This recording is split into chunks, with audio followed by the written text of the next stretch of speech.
बिस्मिल्लाहिर्रहमानिर्रहीम। माज़रत पाए कराम, ये मदार के पत्ते हैं जो इसमें भरे जा रहे हैं। ये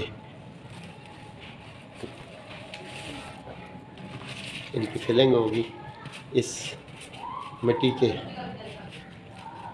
इस कुज़ा बड़े साइज़ के वो कहते हैं डोले में, तो मटका जिसे कह सकते हैं। ये रोकनी मटका है, अंदर से जो है ना इसका पानी जज़ब नहीं होता। जो आम मिट्टी के मटके होते हैं उनमें वो पानी सारा इनका चूस लेते हैं। ये जिस तरह खाना पकाने की रोगनी हांडी होती है, तो ये उस टाइप का मटका है। तो ये मदार के पत्ते 10 किलो इसमें डाले जाएंगे।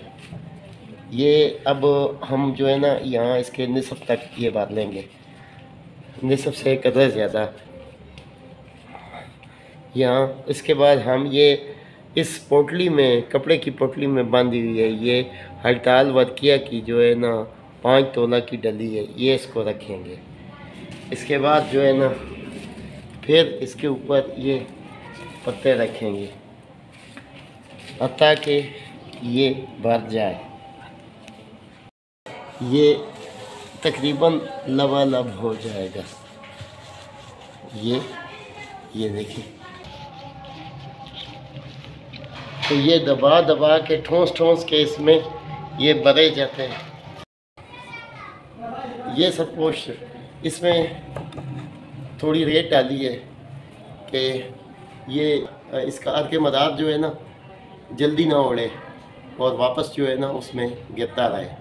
तो इसके बाद जो है ना हम इसके नीचे आग लगाएंगे। इसका बर्नर हम फुल खोलेंगे, तो ये फुल शोले यहाँ तक ऊपर तक आएंगे और ये जिसे आतिश तेज़ कहा जाता है। तो ये आतिश तेज़ पर पकेगी 4 पैर तक, यानी कि 12 घंटे इसको हम पकाएंगे। 12 घंटों में इसके अंदर वो पत्ते जो हैं वो सब गल जाएंगे और वर्किया जितनी हुई है वो इसका रस जो है ना, यानी कि आब मदार जो है, बर्ग मदार, वो पी लेगी। तो उसके बाद ये मुदब्बर हो जाएगी, जिसे आगे मज़ीद हम कुश्ता बनाएंगे। ये वर्किया जो है ना इस सूरत में चरख खोदा निकलती है जब बर्ग मदार में उन्हें इसे पकाया जाता है। ये निकल आई। अब हमने 5 चीज़ें लेनी हैं: नमक, फटकड़ी, नौशादर, कलमी शोरा और गंधक आमला सार। तो शुरू इस तरतीब से करना है कि ये 2-2 हिस्सों में तकसीम किया है, इसीलिए कि इनको फर्श और लिहाफ करना है। तो ये कुजी आ गई, तो इसमें पहले जो है ना हम नमक की तह लगाएंगे, इसी तरतीब से, ये याद रख लें। फिर फटकड़ी की, फिर नौशादर, फिर कलमी शोरा, फिर गंधक आमला सार, फिर वर्किया रखने के बाद फिर गंधक आमला सार ऊपर लिहाफ करेंगे। इसी तरह कलमी शोरा, नौशादर, फटकड़ी और फिर नमक की तेल लगा देंगे।